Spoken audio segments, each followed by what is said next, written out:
All right. Once again, a very warm welcome to the Sustainable Data Center Opportunity for Singapore webinar, organized by SG Tech Data Center Committee and Amazon Web Services. Thank you for taking the time to join us. My name is Manoj from SG Tech, and I'll be your MC for today. Just some quick housekeeping before we commence the program proper. Please note that this session will be recorded for archival and marketing purposes. The recording will be made available post-webinar on our website, sgtech.org.sg. Do you keep yourself mute throughout the webinar? We will have two Q&A sessions. One will be right after Dr. Fraser's presentation. So if you have any questions about the report, do feel free to ask him then. And the other session will be at the end of our panel discussion segment. Do type in your questions via the Q&A feature in Zoom, and we will address them accordingly.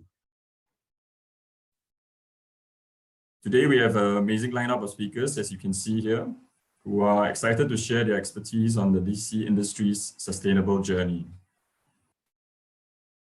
Without further delay, I would like to invite SG Tech Data Center Committee Co-Chair, Mr. Ashton Shou, to give the opening address. Ashton, over to you. Hi, everyone. I'm Ashton, the co-chair for the Data Center Committee for SG Tech. So, by the way, I'm from Maple Tree, but this is the time whereby we sort of take off our Maple Tree hat or the corporate hat itself, and then wear on the industry hat for SG Tech, right? So, So first of all, I'd like to thank AWS, right, for this partnership, right, together with SG Tech for the launch of the report. And I'd like to thank also Alpha Beta as well, and also the panel guests, right, for their valuable thought leadership and their insights later on. So I think sustainability has been always one of the top main topics, right, in recent times, right? So I think in SG Tech, we are very much focused on that as well. And you can see, from our recent discussions or our recent talks that we have with IMDA, right? We just had a meeting with IMDA and together with SG Tech last week, and we were sort of clarifying all the points. I guess all of you know about the moratorium and about the call for applications that were being launched. So there were a few points. We had an industry briefing back then last month as well on this. We gathered feedback from the industry, and we started to talk about the points that we raised. We had a total of 11 points that we sort of raised with IMDA, right? And all this is really to push Singapore, right, to continue its stand as the regional data center hub, and of course, how to sustain this growth, this data center opportunity growth in Singapore as well. So that's one. And the other, of course, we did some feedback with IMDA itself in terms of the limitation of the capacity and all that. But I think the important part or the takeaway from that meeting was that the lifting of the moratorium was a start, right? That the government wanted to show us that the way forward, right? That they wanted this to continue. They still want data center to grow in Singapore. But of course, we are trying to come up as an industry to say that, we are the solution instead of the problem. So we're trying to, so I think this has been a great avenue for the industry to really band together, come together, to find solutions, innovative solutions, and try to push the agenda to the government, right, to continue the growth of data center, right? Second, I'd like to talk about, we are trying to form a data center technical work group as well within the data center committee. So the whole idea is really to drive sustainability and innovation as well. And we are gathering sort of what we call the best in class technical professionals as well, who have professional experience, right, in basically operations, design, and solutioning as well. And the aim of this is really, we wanted to drive sustainability as well as efficiency. And also we wanted to create talent to support this, right? So with the growth of data center, we definitely need the growth of talents as well, right? And of course, so we are very much focused on that. And last but not least, our next DC committee meeting, right? We have this focus on sustainability and energy efficiency as well. Yeah, so very much on the same agenda of what you're going to see on today's report as well. Right, for members who have not, or for people who have not joined us in SG Tech yet, we really encourage you to come forth, right, to come together and be the collective voice, as well as to take part in future events as well. So thanks everyone. So I hope you enjoyed the session. Manoj. Thank you, Ashton. Next up, we have Ms. Jennifer Jing from AWS, who would also like to say a few words before we open this webinar. Thank you so much. Thank you so much, Manoj. And good afternoon, everyone. Thank you so much for taking the time to attend the session today. On behalf of SG Tech, AWS, and other members represented today, very much welcome you. I head up public policy for Singapore and ASEAN strategic initiatives at Amazon Web Services, but I also have an SG Tech hat, and I sit on SG Tech's Cloud and Data Chapter Exco, and I'm also on the Sustainability Committee. I'd like to talk about the digitalization of businesses and government today, and how it's transformed economies, lowered costs, accelerated innovation, and improved services for citizens. In fact, we've seen this clarified during COVID, which has accelerated digital adoption by almost 3 times, and the importance of technology. Cloud, for instance, ensures that remote working and remote learning can continue, while contact tracing and vaccine operations can scale up quickly and reliably.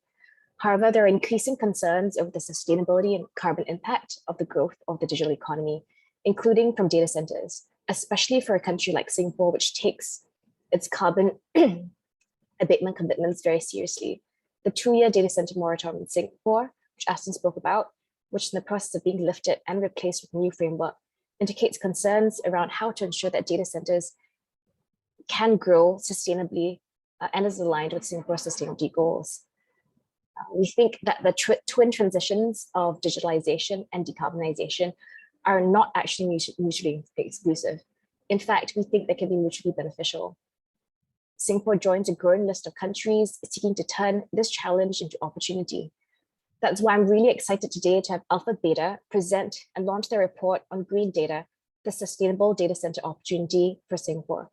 The report provides an analysis of the current economic and environmental contributions of the entire data center industry in Singapore and paints a sustainable path forward. We believe at SG Tech and AWS that technology has a crucial role to play, I think Ashton spoke about this as well, in accelerating both digital transformation and green economic recovery. We are committed to providing sustainable IT and also by providing enabling IT for sustainability. We hope that the Singapore government and the private sector can continue working together closely, recognizing that data centers are not blockers, but enablers in achieving Singapore's climate ambitions. I'd really like to thank SG Tech for their support today, the Secretariat, Manoj, our speakers from Equinix, Keppel, Digital Reality, and my colleagues at AWS who have worked so closely with us on this event over the past few months. I look very much forward to our discussion, and thank you so much again for joining us. Thank you.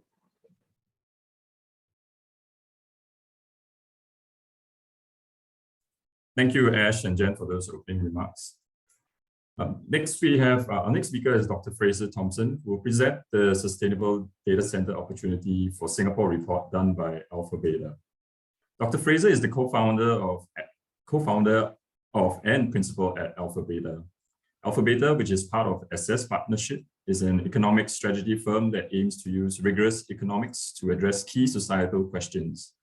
Dr. Fraser is passionate about using economics to help address major societal challenges, with a particular focus on sustainability and technology. He has led work with organizations including Temasek, the World Economic Forum, the ASEAN Secretariat, and various investors, businesses on a wide range of topics, including sustainable development goals, supporting the energy transition compatible with long-term climate goals, creating circular economy models, and establishing smart and sustainable cities. Dr. Fraser, over to you. Thank you, Manoj. Thank you, Genevieve. And it's a real pleasure to be here today to present our report, which is commissioned by AWS and prepared by Alpha Beta. And that report is actually just on our websites as we speak. So you're able to download that, and we can send you the link after this presentation. So what I'm going to do is just briefly share some of the major insights and then give a little time for questions before we go into the panel discussion. With that, let me start by talking about what this report covers. So this report covers three main areas. The first is around understanding the contribution of data centers today. And the reason we start with this is there's a lot of myths about what data centers contribute and what they don't contribute. So there's this view that actually it can be a land inefficient way of creating economic growth, that there's not many jobs that are created and so forth. And so we really want to put the microscope on that and test some of those assumptions to see what were valid and what were not valid. The second, and this is really the big area, is understanding the future pathways for how this industry could develop and what it means from a Singapore perspective. And where's the kind of win-win from an environmental sustainability standpoint and a business competitiveness opportunity. And as this report shows, there really is a significant win-win opportunity. And then finally, we look at what an action plan could look like to actually harness this opportunity. So it is terrific that the data center moratorium has been lifted, but obviously there's a real opportunity to shape that kind of framework as we go forward that creates that sort of green growth opportunity that we talk about in this report. So let me jump straight into it. So the first area around the contribution of data centers today. The starting point for this is interesting, is that if you look at the number of data centers by country in Asia, Singapore ranks amongst one of the higher numbers across the region. But where it really stands out is in this capacity of data centers, so the rack space. And this really reflects that even though Singapore may not have a lot of data centers, the ones that we do have are incredibly dense in terms of that rack space and incredibly efficient of that land space that's actually used. So that's exciting and something that Singapore should be proud of, that Singapore is a regional hub in this rapidly growing industry. And this becomes even more important when we look at some of the trends driving data center growth.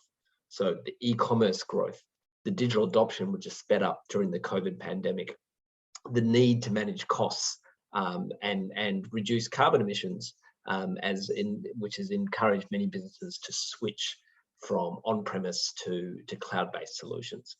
So a number of these big trends in Singapore is very well placed today in terms of taking advantage of those. Now, when we look at the economic impact of data centers, we think about it in terms of four categories.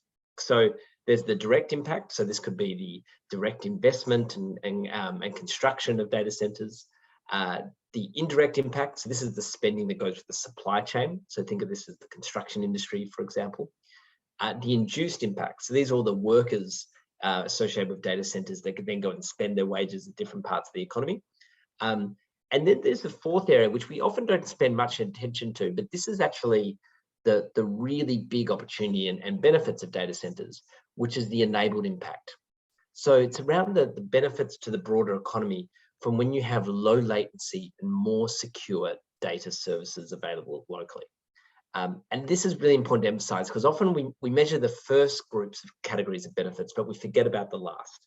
But it's often the last benefit which is the most beneficial when it comes to a Singapore perspective. So if we look at the first three benefits, the numbers are big already in terms of the economic impact. So it's grown from roughly 1.4 billion Singaporean dollars of gross value added to about 2.3 billion today in 2020. So a big number of contribution in terms of those data centers. Now, when we look at jobs, this is where the interesting part really starts to begin, is that you look at the direct jobs, and many people look at that and go, well, actually data centers are not contributing many direct jobs, and it's only 7,000 direct jobs. Now, these tend to be high productivity, high wage jobs, but not many in the greater scheme of things. When you add in the supply chain jobs, you add in roughly another 17,000. But then if you start to take a broader look, this is where it becomes really interesting. So cloud implementation jobs, there's roughly 496,000 jobs in Singapore that are related to cloud implementation. And this is a range of activities really centered on the shift from on-premises to cloud-based environments. And then you get an even bigger category, which is cloud-enabled jobs. So these are jobs where cloud-based software and tools are a critical component of that particular activity. And there you're adding roughly 1.2 million jobs. So adding all that up, there's 1.685 million roughly jobs in Singapore that have some dependency on cloud-based services. And the reason why this is important is this: if we focus just too narrowly on the direct jobs, we lose a sense of the bigger picture, which is how many of our jobs today are dependent on cloud-based services. Now, you could say, well, why does that matter if those cloud-based services are in cloud data centers are in Singapore versus other locations? And I'll come to that in a second, because actually having physical location of these data centers does become increasingly important from a data security standpoint, but also in terms of a latency standpoint. The other aspect that we looked at was, well, what does this look like if you look at a per hectare basis? Because as we know, in Singapore, we're land constrained. So everything has to be around land efficiency. And if you look actually on a per hectare basis, data centers have almost double the gross value added per hectare of regular industrial activity in Singapore. If you look at the jobs created, and these are just the direct jobs here, it's less, but it's not a huge amount less, but less than other industry jobs, which stands to reason. But then when you take account of the fact that the salaries are higher, the actual salaries per hectare become very competitive. So it's not the case that actually on a per hectare basis that these data centers actually become a less efficient operation versus other industrial activities. Now, there are broader benefits that come with data centers being located in Singapore. Some of these are around reducing business costs and supporting innovation. And business costs are important. So you see roughly potential 13 to 36% of IT costs can be saved through that shift to cloud. The other aspect of this is around having access to low latency services. Now, low latency is not something that was thought of in the past, but as we start to look to the latest innovations, particularly those associated with the fourth industrial revolution, latency becomes an issue. Financial services is at the vanguard of this, but many other industries, which I'll talk about in a moment, also have low latency requirements. And this is where actually having physical location is incredibly important to that. And it's not just important for business, it's also important from a government perspective of many of the key government initiatives that depend on low latency services. The other benefits from physical location of the data centers is around dealing with disaster resiliency. And unfortunately, we are in the neighborhood, which has prone to a large share of natural disasters of a variety of types. And also reducing geopolitical risks, which are becoming more acute with data localization requirements and other concerns, which would create issues for businesses if their data is fragmented across a range of different jurisdictions. And finally, it is crucial actually for multinational corporations to have physical location of their data centers with their regional headquarters. In fact, of the 7,000 multinational corporations that have their base in Singapore, we find that roughly 4,200 of them are somewhat dependent on local data centers. So it becomes important from a range of these issues that go beyond just the economic numbers that I introduced earlier. Now, and when we come to the sustainability aspect, this is interesting to dive into. We see that energy efficiency has improved. So one measure of this is this power usage effectiveness. And so this is simply basically the ratio of the energy used versus that's used in the actual delivered to the computing equipment. So the way to think about this is a lower number is better. It implies more efficiency. So the good news is that the PUE ratio is improving. We do see, though, divergences between different players in the market. And one of the key things in Singapore will be how do we minimize the divergences and make sure that all players are hitting those best practice standards. Now, the other aspect, which is huge room for improvement, is the share of electricity, which is renewable. Now, data centers are not alone in this. This is a Singapore-wide issue around lack of access to renewable electricity. So only 2.8% roughly of electricity demand is renewable at this stage. But the Singapore government, with their tenders at the moment for imported renewable electricity and for various other initiatives such as rooftop solar, are actively looking at how to push that at the moment. And when you look at measures of carbon footprints relative to growth, you see that actually the carbon productivity has improved. So I guess the way I think about this slide is that there's some encouraging signs that energy efficiency and the carbon productivity are improving, but they're not improving at the pace that we need. So we need to look at this in a different way. And so that brings us to the next section saying, well, what could that different way look like? Now, when we look at the future pathways for data centers, it's useful to start off by understanding what's the demand for different types of data. And what's interesting here is if you look at Singapore, there is a huge growth of data across almost every sector of the economy. And we've got here from finance and insurance growing at roughly 23% per year, driven by a lot of fintech and regtech applications. In transport and storage, we'll see a huge amount of data, particularly with the growth of things like autonomous vehicles and EV charging points. In food services, the 30 by 30 food security strategy actually has a lot of focus on agri-tech and vertical farming, which are incredibly data intensive. And then we have various other areas from manufacturing to health and services and even government. So across every sector of the economy in Singapore, we're seeing a massive future growth in that data. Now, that's not such an issue in itself because that cloud could be using, that data could be using cloud-based services from a range of different geographies. It's when we come to this slide that it creates a bit of a potential issue. When we look at the data that is being used and will be used in Singapore, we see that roughly 75% of that data it will have some kind of locational requirements. And that could be because it's sensitive. So certain data which should not be shared across borders, whether that's health data or some other data which requires some kind of local proximity. Or it could be data that depends on low latency services.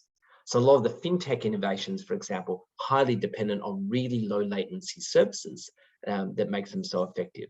When we think about autonomous vehicles, that also will see a huge amount of low latency requirements given those data needs. So that's when you put those two slides together, you see huge growth in data, but also a significant growth in data where location becomes increasingly important. So we need to think about the kind of data architecture and the data ecosystem in a different way. Now, that was the commercial side. When you look at the government side, we took a look at some of the major government initiatives and looked at where does data proximity become important. If you look at the Singapore 2030 Green Plan, you see a number of the areas from the energy reset, sustainable living, which talk about things like smart grids, autonomous vehicles. Those are areas where data proximity becomes really important. When we look at things such as the SDG technology roadmap, a range of areas there where it becomes really important to have proximate data locations. So the message from here is that it's not just an industry need where we need this kind of proximate data locations, it also becomes crucial from a government perspective. So that leads us to these future scenarios. And we mapped out 4 scenarios, and they vary in terms of 2 dimensions. The first one is how quickly could we see the pace of the data center industry grow in Singapore? And you can see that in a very fast growth, or you could see a slow growth. And then the other axis is around the sustainability of that growth. So are we really pushing the envelope and making sure that the data centers that are operating are the best in class energy efficiency standards, water usage, but also carbon footprint? And so you get those 4 scenarios. You have, starting from the left-hand side and going clockwise, you have the green but small scenario. So these are where data centers adopt sustainability measures, but there's constraints on their growth. And so the industry doesn't really expand. Then you have the most, I guess, desirable scenarios where you have the green growth scenario. You have a combination of strong growth in data centers in Singapore, but really strong focus on sustainability. The next one is business as usual, where we see strong growth in data centers, but we're not seeing meaningful improvements in sustainability. And then finally, possibly the worst scenario of all is this dual collapse scenario, where we see falling investment and growth in data centers, but also no improvements in data center performance. And this could be just because there's no incentive for data center operators to improve because they're not seeing the carrot to actually invest and grow the industry in the country. So we mapped out, what would Singapore look like under these 4 different scenarios. And there's a range of assumptions that will go with each. I won't spend a huge amount of time on that. There's a lot more detail in the report, but you see we look at different aspects in terms of computer power efficiency, PUE, renewable energy share, cooling efficiency, as well as the rate of data center builds. Now, when you put that together, you see the impacts are quite stark. And again, I'll start from sort of the top left and work my way clockwise and go through some of this. The first is, if you look at the carbon emissions today, we see roughly about 2.2 million tonnes of CO2 that we estimate come from data centres in the country. That could grow in a business as usual to 9.9 million tonnes, so really big growth, and not growth that is acceptable given the 2030 Paris Declaration targets that Singapore has, and the focus on tackling emissions and reducing them. So it's not an acceptable outcome. However, what you do see is that if we can move to the green growth scenario, or the green but small, we basically almost eradicate the emissions. All that's left is some remaining emissions from data center processes such as cooling. So a really stark difference. And actually you see it's actually a lower carbon emissions than even that dual collapse scenario. The next is what happens to economic output. Well, today we've got about, as I said, 2.3 billion Singaporean dollars of economic output. If you look at the green growth scenario, it's actually the highest of all of them, gets to 20.7 billion. So a really transformative, increase, and almost 9x increase in economic output, and pretty similar to business as usual. So you're getting another way, sort of the similar sort of economic output, even slightly higher than the business as usual, but you're getting emissions completely different from the green growth scenario. You see the same things in sort of direct jobs and also in energy demand. So I guess the main message from this is saying that, look, actually, this green growth is a real win-win scenario. We can grow the industry, we can grow the economic output that comes with that. We can also capture the other benefits from access to low latency, secure data services. But we don't have the trade-off in terms of huge energy demand and significant carbon emissions, more to the point. So there is a real prize here of achieving this. And this slide just tells you where that comes from. So it comes from a mix of that PUE efficiency, cooling efficiency, and compute efficiency. Now, some people have said, look, why can't we just shift to and ban these data centers? And won't that just solve it? We just, as a stroke of a pen, we just say, look, we don't want any more of these hyperscale data centers. Well, it's not so simple. That many of these activities that I mentioned have privacy or latency requirements. That means location's important. So imagine if those then they're shifted from hyperscalers. They don't send their data outside the country, but they build on-site premises. The problem with that is that on-site premises are 78% less energy efficient than data centers. So we actually create a worse situation where, in terms of energy demand, you see here that we would have 7.5 terawatt hours in 2030. We get over 25 terawatt hours in 2030. And this is a really important point, because not that Singapore is going down this path, but some governments attempted to say it's simple. We just we ban these hyperscale data centers and then problem solved, and then it naturally just goes. But actually doesn't. It just goes into different, less efficient services, and that creates an overall cost to the economy in multiple ways, not least of which is around sustainability. So then we've mapped out the big opportunity. How do we get there? Now, it wasn't the purpose of this report to come up with a detailed set of policy prescriptions. What we did want to do, though, was to look at some of the international best practice and say what of this could actually be relevant for Singapore as the moratorium ends and the policy framework gets developed.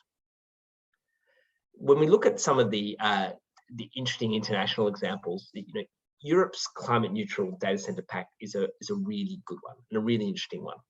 And it has multiple dimensions to it. It has a focus on energy efficiency.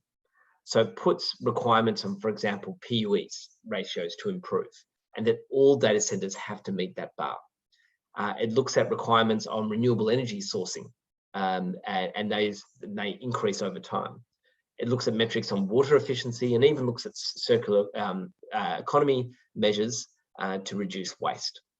And it gets reviewed twice annually to make sure that operators are hitting the guidelines that are mentioned.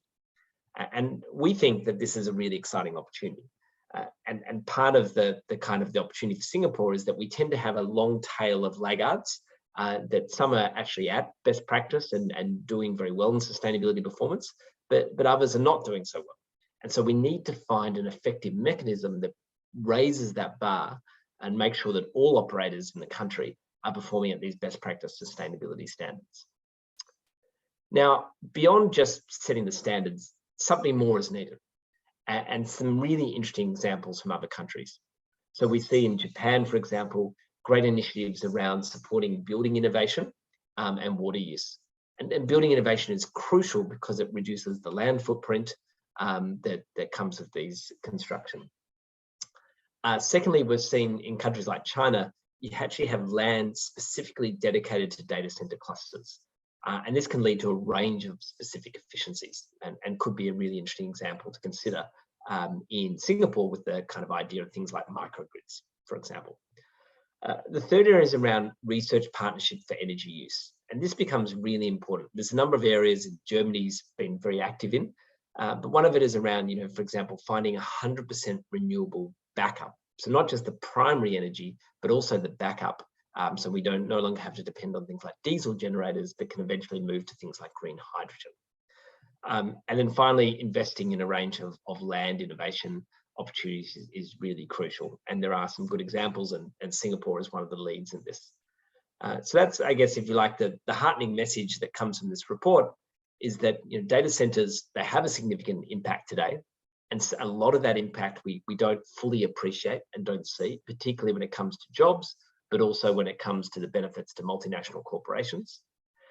Secondly, that there is a win-win here. When we look at this green growth scenario, we see that we can have this supporting growth in data centers in the country, the benefits that come with that, but we can also significantly make a dent in the carbon emissions that come with this sector.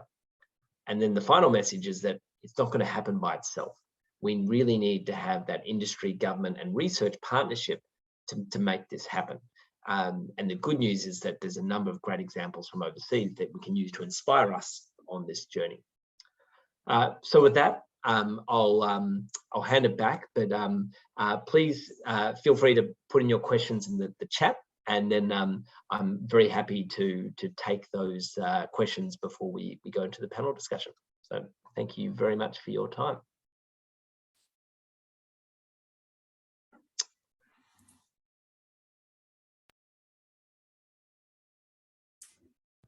We'll just give a few minutes. If any of you have any questions, you can just key it in the Q&A chat box. Terrific, and thank you, Genevieve, for sharing the link to the report.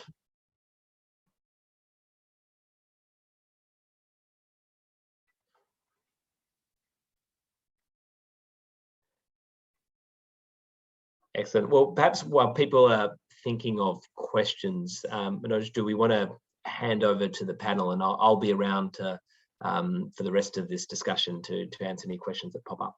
Sure, that'd be great. All right, thank you, Dr. Fraser, for that very insightful report.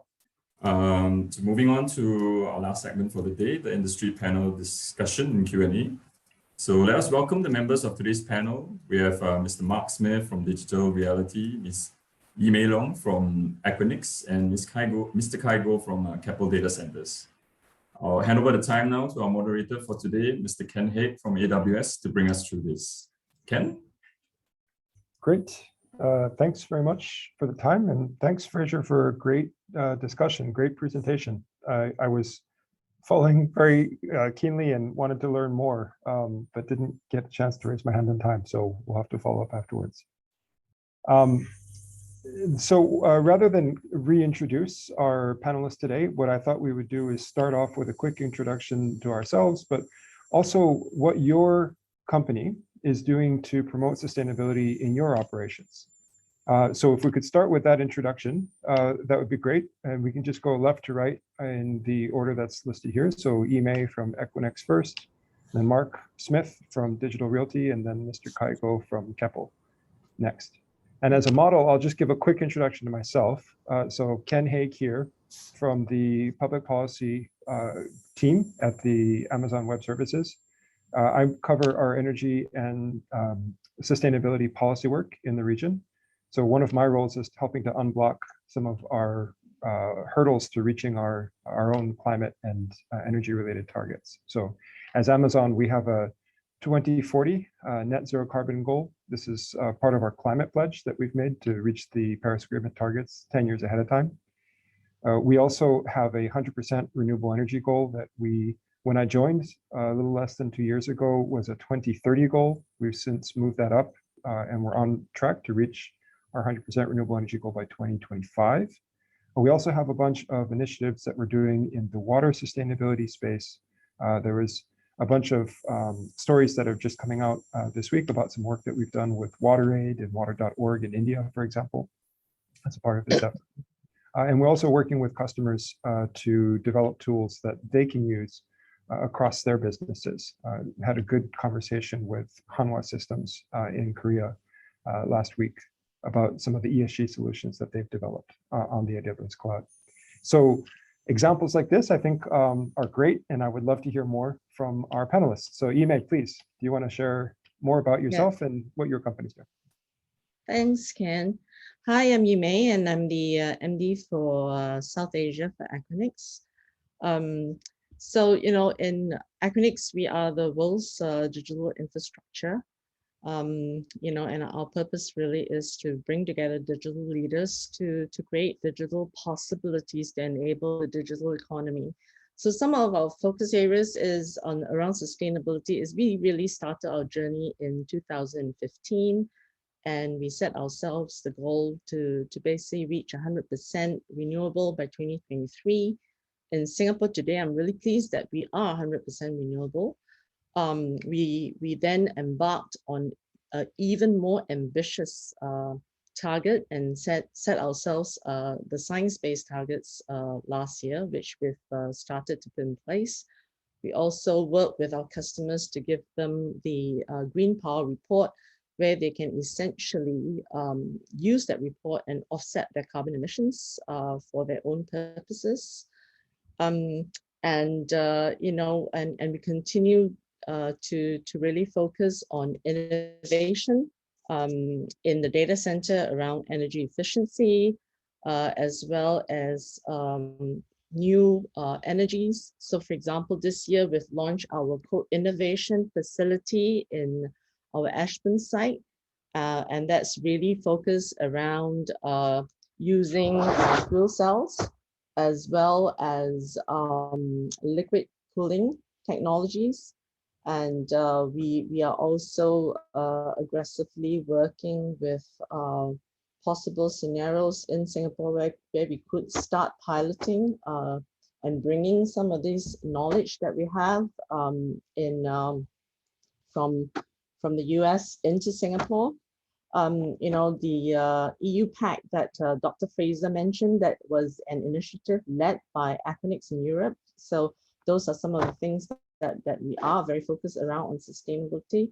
And even more important and equally important is really social sustainability. So we are also very focused around our ESG initiatives, which we basically work on that in every geography that we are located. Thanks, Ken. Great, thank you. Mark, do you want to go next? Okay, thank you, Ken. So my name is Mark Smith. I'm Managing Director for Digital Realty here in Asia Pacific, based in Singapore. I guess in short, this has been a real priority for Digital Realty for quite some time. We, of course, have signed on the Science-Based Target Initiative, as you may also mentioned. But equally, our European business, for example, is already 100% renewables. In the US, our co-location business is 50% renewables, mostly because we have ready access to renewable power sources in those markets, which Dr. Thompson kindly highlighted is really a challenge in Singapore. So An area of focus in Singapore are things that we can control around creating ever more efficient data centers. We just launched last year our third data center in Singapore, our largest, nearly 50 megawatts in terms of capacity. That has a PUE of about 1.25. So really pushing the envelope in terms of bringing new efficiencies to Singapore and into the market. We think it's one of the most efficient data centers in Singapore. All of our data centers are BCA Green Mark Platinum certified in Singapore, which basically reflects the design and the efficiencies of the data center. We've also made some investments around research and development in Singapore, investing in Coolest DC, which is an offshoot of NUS, which is investing in and looking at R&D around liquid cooling to the server and to the chip. There's only so much efficiencies that you can drive through airflow, and creating new kind of cooling type technologies is something that we're really investing in to try to improve and further push down that PUE that we talked about. Lastly,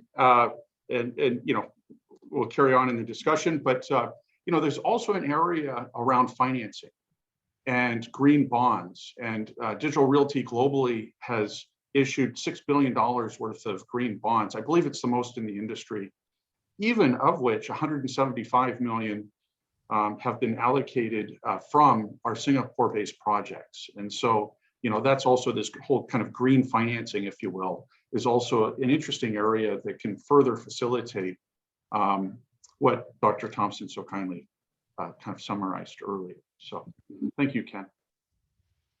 Great. Thanks, Mark. And last but not least, Kai from Keppel. Thank you, Ken.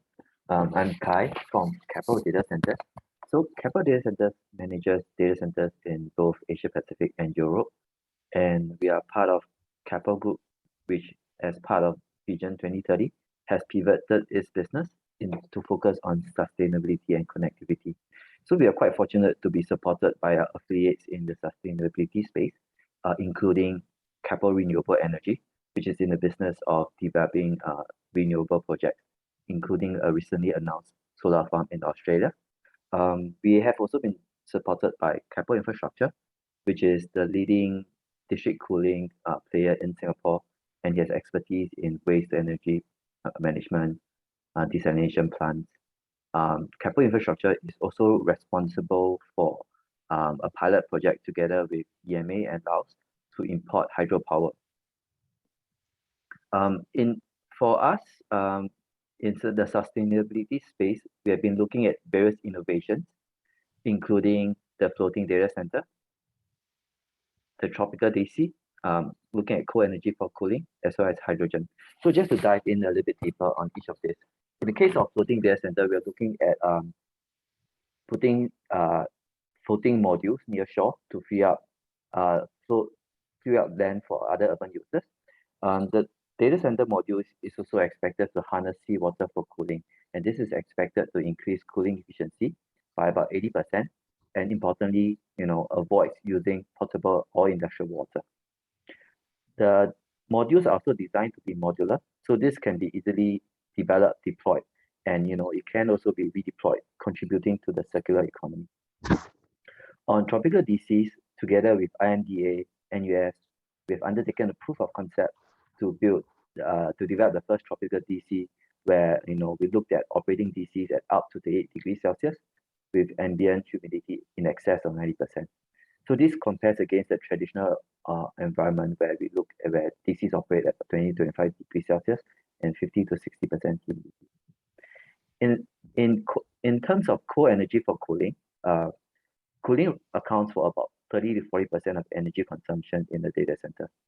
So together with NUS as well as LNG, we looked at leveraging on cold energy from LNG regasification and using a thermal carrier energy carrier system to enhance cooling.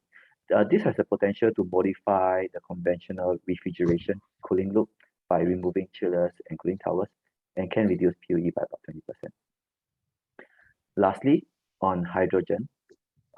We are currently working with Kawasaki, Linde Gas, Mitsui, and Vopak to jointly explore developing liquid hydrogen supply infrastructure from end to end, including production, liquefaction, export, transportation, storage, and regasification. Thank you, Ken. Great. Okay. Thanks to all three of you for the great introductions. I'm very inspired by what we've heard already. I do think it'd be great if, before we get past the economic values that I think Fraser was sharing earlier, and focus on the sustainability, the value of data centers to Singapore, was there anything in what Fraser had just described that was surprising to you? Anything that you felt strongly from your own experience, or that you wanted to expand on in terms of sort of the broader economic value of data centers to Singapore? Yeah, so Ken, maybe I could go first. Yeah, I was really happy with what Dr. Fraser shared, because those are some of the key points for me that data centers play as a key role in Singapore. I think the Singapore digital economy is clearly powered by consumer tech, including things like ag tech, media tech, enterprise tech, fintech, and others. And for me, the three key points really is firstly, I think data centers are the backbone, heart and center as a digital infrastructure that really is required to power a digital first economy. Secondly, it enables organizations to bring their businesses online and really accelerate their digital transformation, building new capabilities to facilitate this integration between customers, suppliers, partners, etc. Right? So, as an example, I think the point that Dr. Fraser mentioned around resiliency, disaster recovery, reducing business costs, latency at proximity. Those are all things really dear to Equinix. We in Equinix started as a company, and Equinix really stands for equality, neutrality, internet exchange, and by proximity of that, the World Wide Web was enabled. And then following that, content providers, trading platforms, and then really digital ecosystems. So, I think that helps connect the stakeholders, and this allows the optionality in terms of enabling multi-clouds, hybrid clouds, and in Singapore, we, particularly Equinix focus is building these ecosystems, part of it enabling the Forex hubs. We have over 20 over banks in our IBXs, out of which 4 out of the top 10 banks in Singapore are in our IBXs. We also provide that connectivity globally, and really ensuring that Singapore continues to be a strong hub and a gateway to the ASEAN markets. And we also have 46% of the top 100 global companies, the MNCs that Dr. Fraser talked about, right? And 4 out of 10 unicorns are in our IBXs, connecting to those ecosystems that basically continue to enable the digital economy and allow them to have that global reach, which is the whole essence of the digital economy. So, and lastly, the innovations that Dr. Fraser talked about, right? I mean, that's hugely important. All the downstream jobs that it creates in terms of the cloud skills that Singapore is looking at to build that next phase, right, around knowledge and innovation, which is Singapore's current focus. And this clearly helps enrich that, enables that. And this will continue Singapore to really flourish, to really attract all the startups that it already has, right? So like last year, it attracted like over close to between 8.3 to 11 billion. That's what the statistics say, of funds for startup. it also clearly, ensures that we continue to bring that SMEs to continue to digitize, and that will help clearly strengthen Singapore as a digital economy. Today only contributes 2 billion according to Dr. Fraser's research, and the GDP of Singapore is far more than that. So that there's huge opportunity, right? And that's the role that data centers must continue to play, enable, and clearly focus on all the sustainability initiatives that all my colleagues here have shared about, and that's and that really resonates very strongly with me. Yeah, I'm struck by the broader economic opportunities, but also the digital transformation opportunities you talked about with the cloud services expansion. But all three of you also mentioned research and development in new technologies and new approaches that are based in Singapore, but exportable potentially beyond Singapore. And I think that's another interesting source of additional economic value that maybe we didn't even consider in the report, but it's worth reminding folks of here. Mark, and then Kai, you want to share some of your thoughts there? Sure. Kind of very briefly, I guess, I think everybody buys into the importance of the digital economy and the opportunity that the digital economy presents to Singapore, especially around growth over the next 10 years or so. I found very interesting in his report the fact that there is potentially light at the end of the tunnel here, in the sense that if we move away from business as usual, which Singapore clearly is doing, and rather we look at a more managed, focused effort to improve our efficiencies within the data center, areas that we can control, as well as hopefully move the dial on access to more renewable energy sources, there's real opportunity to reduce our carbon impact while maximizing our economic impact in Singapore. And I think that's the challenge, and that's the opportunity. And that's really exciting. And that's an area that Singapore, I think, is really taking a lead in terms of driving this type of thinking and this initiative. And that's something that we support fully. And his report really encouraged me that with data that shows how this is possible.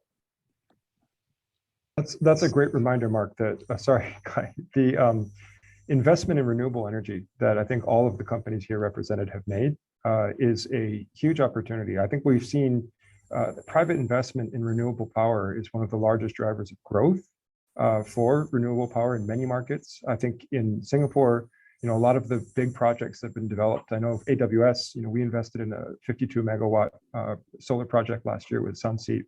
All of us, I think, have made commitments to expand the availability and affordability of renewable power in Singapore.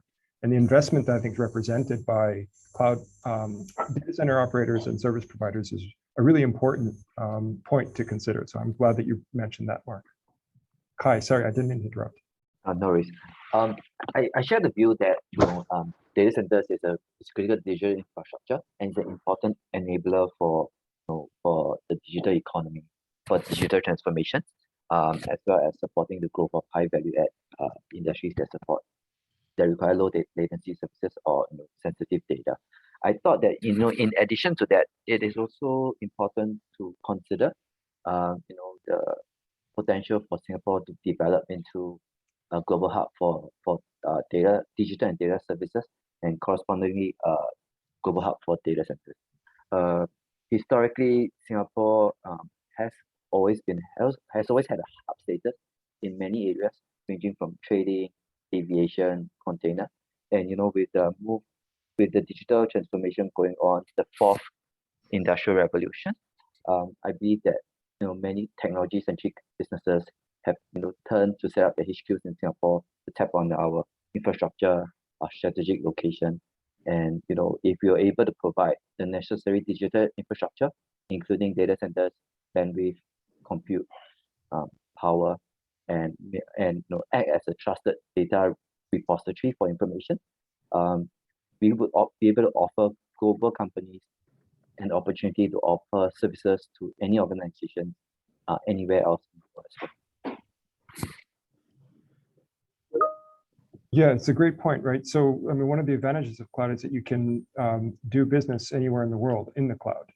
But I think one of the interesting parts of the report that we just heard was that there are a lot of reasons why some of that data would continue to need to be based in Singapore, and giving all of our end users the flexibility to be able to use as needed, where needed, is really important to continuing growing all of these industries in Singapore. So appreciate that point as well. Let me switch to sustainability, and I think we've heard some great examples from each of the companies represented here on what you're doing individually. How would you rate how we're doing in Singapore as a whole, as an industry? What are we doing well? What could we continue to work on? How do you think about data center sustainability initiatives in Singapore today and going forward? Maybe Yimei, can we start with you again?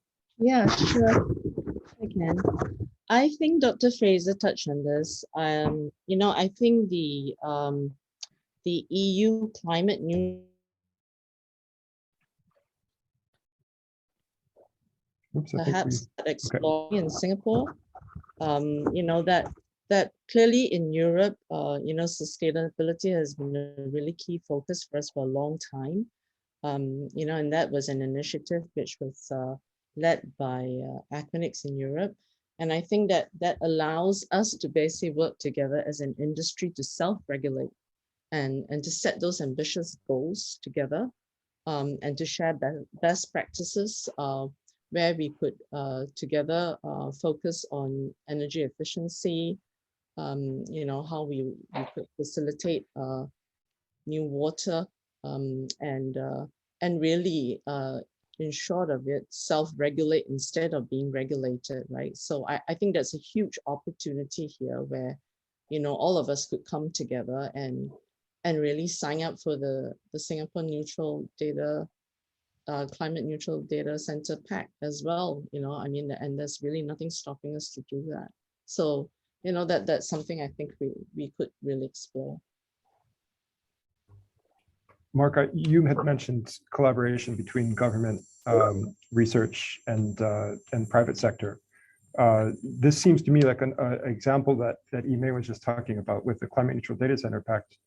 That's something that was industry-wide discussed, and continuing ongoing engagement with the European Union as well, right, on an ongoing basis. And so I think maybe, are there examples that you're looking at with continued collaboration between the public, private sector and research institutions that you would point to as examples, or where's your sense of where sustainability is initiatives are in Singapore?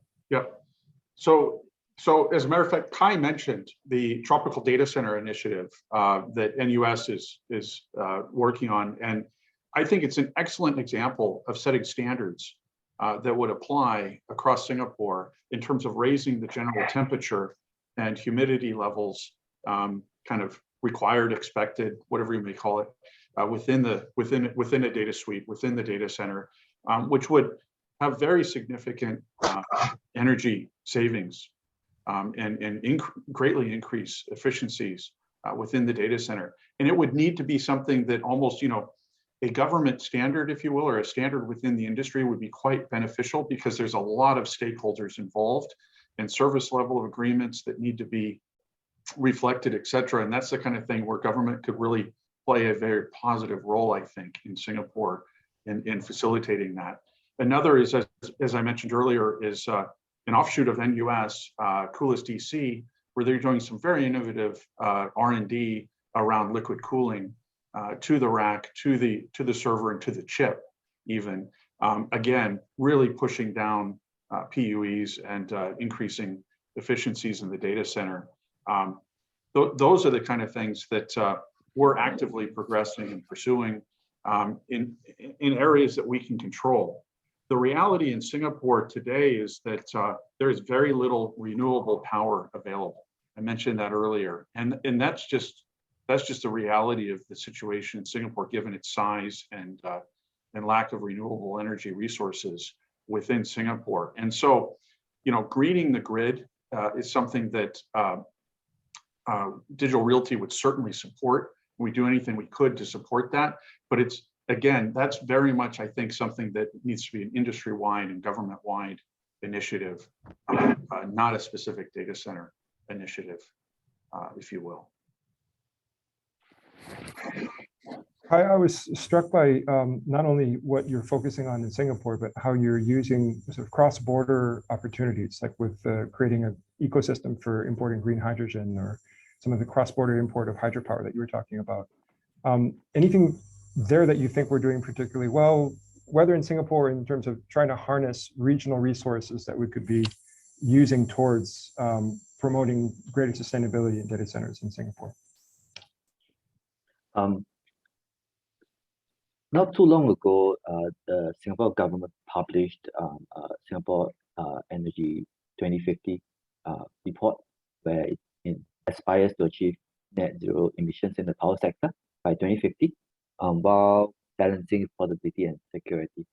So I think, you know, the government has been looking at various options in terms of how to green the grid, including looking at other low carbon supply technologies. And I think that, you know, data centers as a sector consumes a fair amount of power, and it has existing technology expertise in terms of optimizing power utilization for power intensive buildings.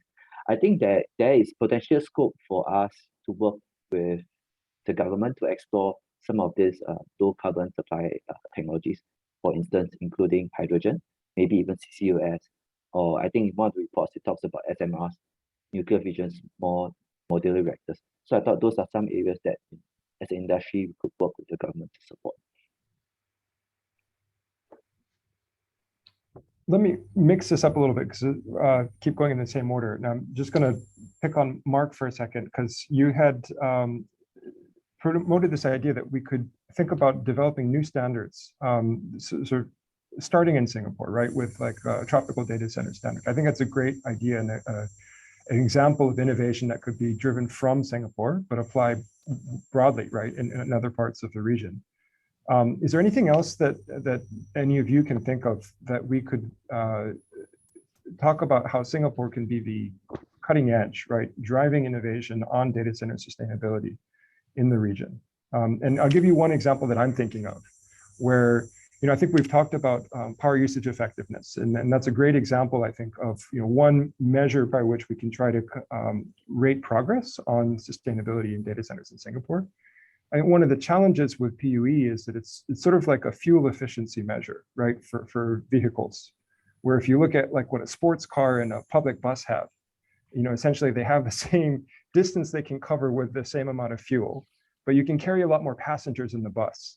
And I think when it comes to data centers, I think that's an important measure. So one of the things that we found in a study that AWS co-funded last year with 451 Research was that utilization rates, there's a lot of room for efficiency there, right? So there's particularly when you compare on-premises data centers to cloud data centers, the average on-premises data center for an enterprise or public sector organization in Singapore is about 15%. So it's a lot of server capacity that's sitting idle. Whereas if you look at in the cloud, it starts at 50% and goes higher. So we're getting a lot more passengers on the bus by use of cloud data centers. And there's that efficiency I don't think is captured in PUE, right? Some sort of workload-based efficiency metric. Maybe these are some of the other areas to get a more holistic picture of how we're moving towards greater efficiency and greater sustainability in data centers. Any other thoughts on sort of that area, Mark? You had mentioned tropical data centers, but I wonder if there's other ideas that you've got in this space. Okay, so Ken, I'll steal your idea of utilization. It's wonderful. And in fact, not just off-prem data centers, as you point out, and then actual on-prem data centers, if you will, but even within our data centers, utilization could be higher, frankly, in order to drive more efficiencies. Another way to think about it is just densities. Watts per square foot, or kilowatts per rack, and the higher those densities, almost by definition, the more efficient that space or that data center becomes. That scale, if you will, begins to drive ever greater efficiencies. You combine that with your point around utilization, it gets really interesting. And these are areas that the industry hasn't really been overtly discussing utilization that much. And I think there's real opportunity for us to, if you will, squeeze more out of the facilities we have even today. Great, thanks. Kai, any thoughts from your side? Singapore-driven innovation. I know you're doing a lot on the hardware side in terms of developing more. I mean, the floating data centers you were talking about, the liquid cooling, the tropical data center innovation you were talking about. Anything else that you're thinking about in terms of how you're doing internally data centers as well? You know, one of the policy recommendations or examples that came out in the slide that Dr. Fraser Thompson showed was about something that Chinese are doing. You know, aggregating data center demand into large-scale campuses in specific areas around the city, their main cities. I thought that there's something potentially interesting for us because it will allow us to revisit, you know, how we've been looking to design data centers currently. You know, whether we could look at with a large scale, are there different ways to do it better?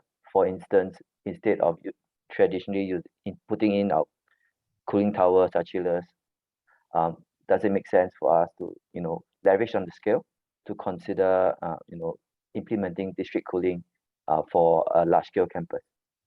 So I think, you know, even and with scale, potentially with a significant amount of power offtake or guaranteed power offtake, there's also scope to explore ideas like microgrids or embedded power generation.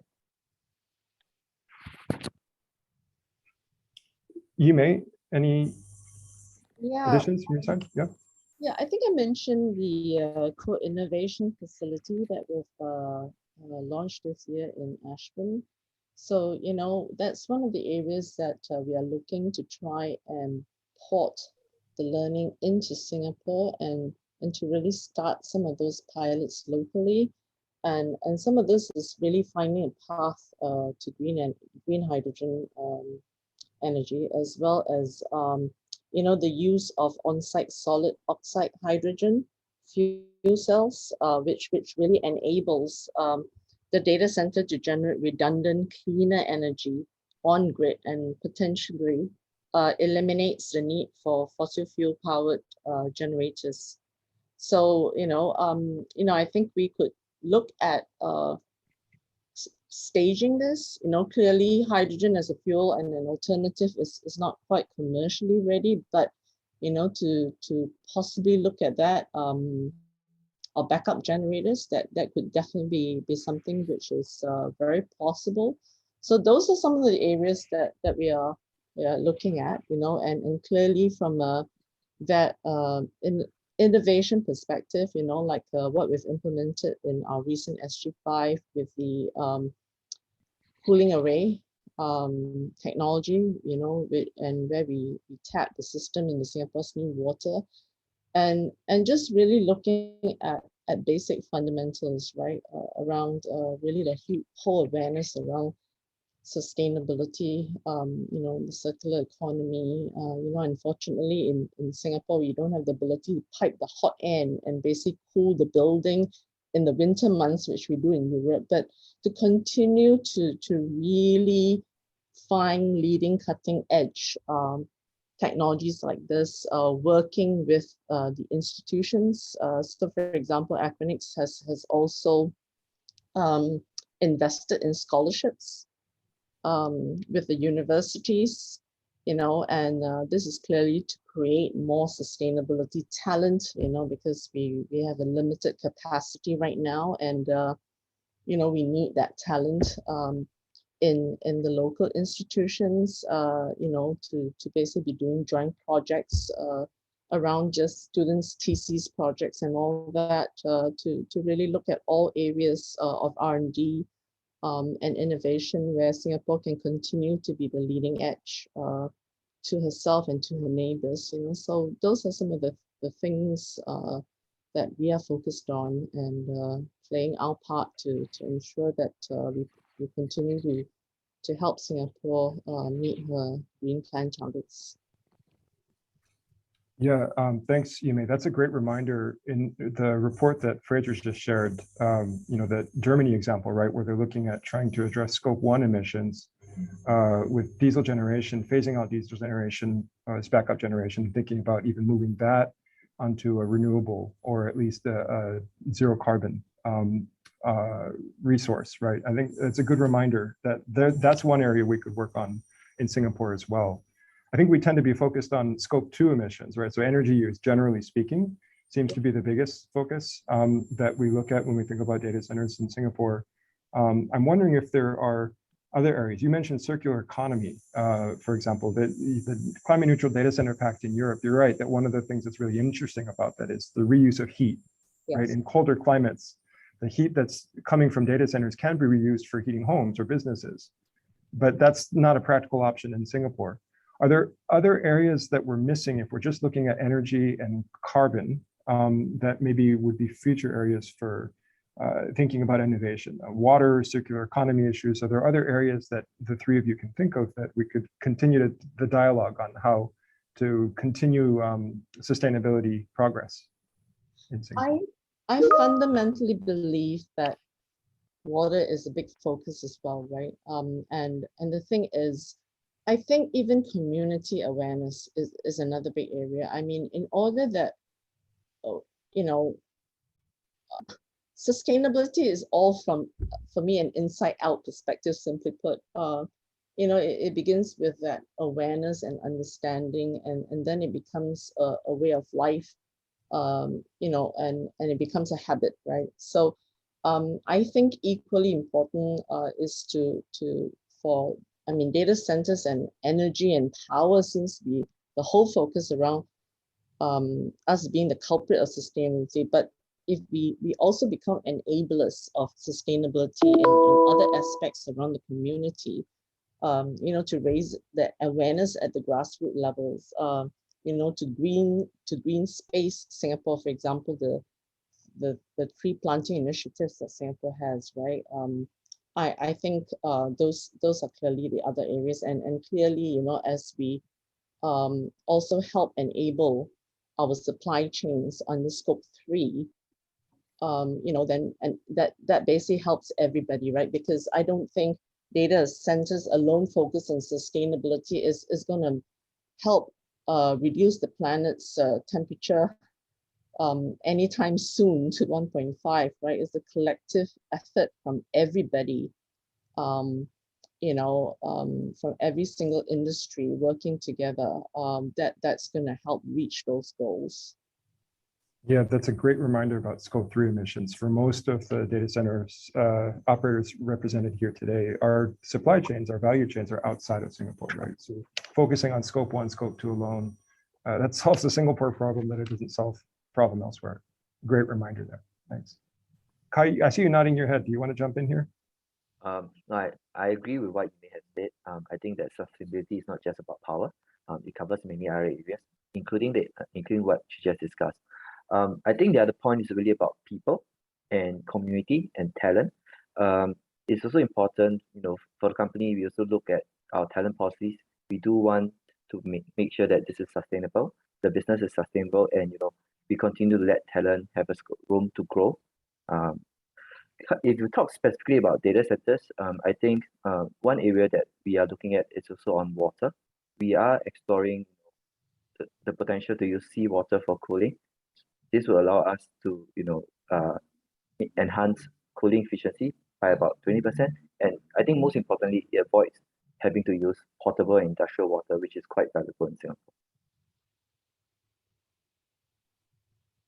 Yeah, absolutely. Mark? Thanks, Ken. I really don't know that I can add a lot to what's been said. I was, kind of made the point around water. Today, 100% of our water usage is from reclaimed non-potable water. In Singapore, it's an important element. You think in terms of land, water, and power, renewable power sources in those areas. I guess I'd just like to highlight, Singapore has really taken a lead here. There's a real opportunity. Dr. Thompson's comments around, if we push for more efficiencies in the data center, it can have a very positive economic impact while still minimizing the carbon impact. You know, such a thing as kind of good carbon and bad carbon, if you will. I'm not sure if Singapore in the very near term is going to be zero carbon, just given the natural constraints here. But the government certainly has industry's attention. And, you know, it's taken decades for Singapore to establish itself as a proper kind of regional hub for the digital economy. And this is, and in order to continue to grow the digital economy, we need digital infrastructure. And so, you know, these are some of these are hard challenges, but they're important challenges that we work together as an industry to solve, such that we can continue to grow to grow the economy and improve, frankly, people's lives. Because if nothing's, you know, over the last several years that we've all gone through, one thing's for sure is, you know, the digital economy, digital infrastructure has become essential to all of our lives. And so, you know, these are important areas that we're discussing. You make a great point about calling out what's working. The fact that we have access to non-potable treated water in Singapore consistently, so we're not using drinking water for cooling, is actually a really great benefit. Right. And that's not true in all markets, right? Singapore has provided some great infrastructure there. So you're absolutely right. We should call out what's working. I want to leave some time for questions because I think the audience, I've been looking through the chat. It seems like there's more comments than questions at this point. Fraser's already answered the question about renewable energy for us. But just so we do leave some time for questions, maybe we can close on some final remarks from each of you on how government and industry can work together. You know, I think you've mentioned some examples, but any further thoughts on how government and industry can work together to shape the future of Singapore's sustainable data center industry? So some closing remarks there. Maybe we'll start with Kai, do the reverse order this time. Sure. I think one of the main things that industry can do is to leverage on our, you know, our aggregated power requirement, our existing technology expertise in power generation, utilizing, optimizing power utilization, and to work with the government to see what we can do to accelerate the evaluation, commercialization, and deployment of other low carbon supply technologies. Because, you know, if we help the government solve the power challenges, their desire to their challenges in the energy transition, that would give us, you know, the power to power data centers. Great, thanks, Kai. You want to Mark and then Yimei? Sure. Well, I kind of suggested it a moment ago. Apologies for the repetition, but you know, I think Singapore globally has been a real thought leader in terms of driving this initiative. In terms of how can we reduce our carbon emissions while continuing to have a very positive impact on the digital economy. And in many ways, this is pushing the industry to think differently and to think more creatively around how we can invest in our industry to do so.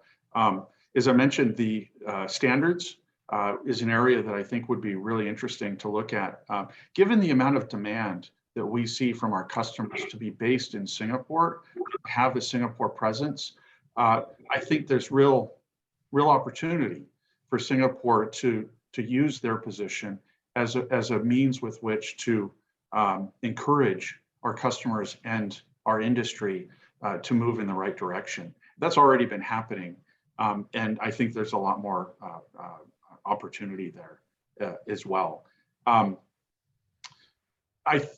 You know, Dr. Thompson highlighted this, but typically I think there continues to be a need for education in terms of the impact that we're having on the Singapore economy, especially indirectly, the positive impact that we're having on the economy indirectly. And in that education process, I think is something that we all look forward to continuing. So thank you, Ken. Yeah, and great reminder of the education on impact we're having, but also the opportunities for standards. I do think this is a fruitful area for discussion going forward. So appreciate your reminding us of that.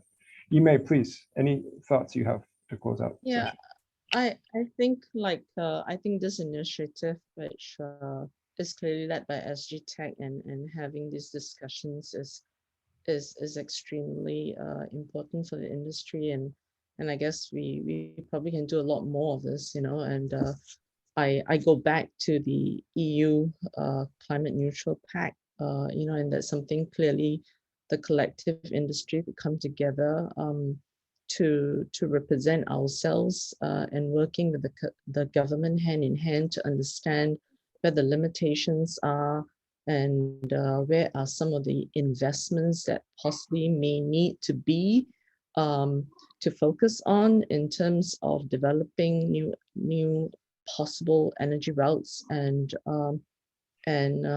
skills, right? I mean, because Singapore has always focused around its next chapter, and as clearly Singapore's focus on its next chapter on knowledge and innovation, how do we continue to play a role in that, focus on helping that as well as ensuring that we meet those sustainability demands together, you know. And if we self-regulate, then we don't need to be regulated. Yeah. I was reminded of what I was trying to say before. What was in the report about how demand for data and digital transformation is only going to continue to grow. I think I've heard that from all of you today. And so the question is, how do we accommodate that demand, harness that demand, and the innovation that comes with it, while still making sure that we're moving consistently towards greater sustainability in Singapore. And I think I appreciate, Yimei, you calling out the digital skills and workforce training that needs to accompany all of the investments in our infrastructure to continue to think about how we can have a more sustainably minded and sustainable innovation driving workforce as well. Great, thanks very much. This was I loved the conversation. I learned a lot. Appreciate all the examples that have been shared here today. I hope everyone else learned a lot. Manoj, I'll turn it back to you for any questions or wrap up. Thanks. Thank you very much for leading this, Ken. And I think there are two questions. Would you want to take them?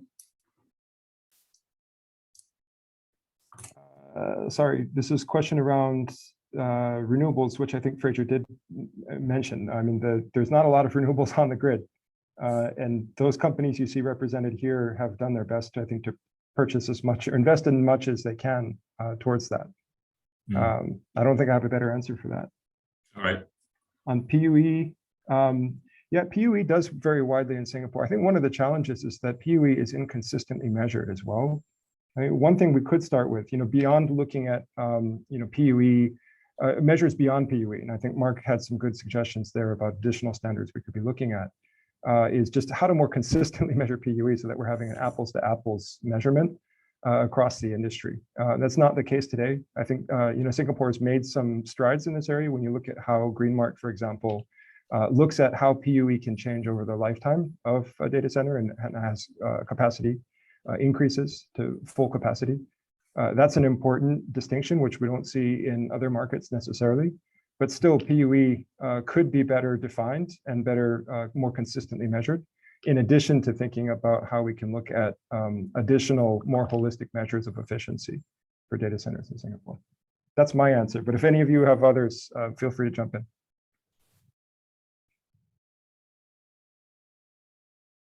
Thanks, Ken. Thanks for that. I guess we will just, yeah. So thank you, Ken, and thanks speakers for this very insightful discussion. Because lastly, we would appreciate if you can give us feedback on today's webinar. Your feedback will be valuable as it will improve our future webinars. Simply scan the QR code to access the feedback form or type the URL in your browser. I will leave this slide on so that you can do this. With that, I thank you all. Thank you so much, speakers, for your time. It's been a very, very interesting discussion. I think, you know, it's something very close to the DC industry's heart, you know, in terms of, you know, where we can go in the future. So thank you, everyone, and please stay safe, and I hope to see you at future events. Thank you. Thank you. Thanks, everyone. Bye.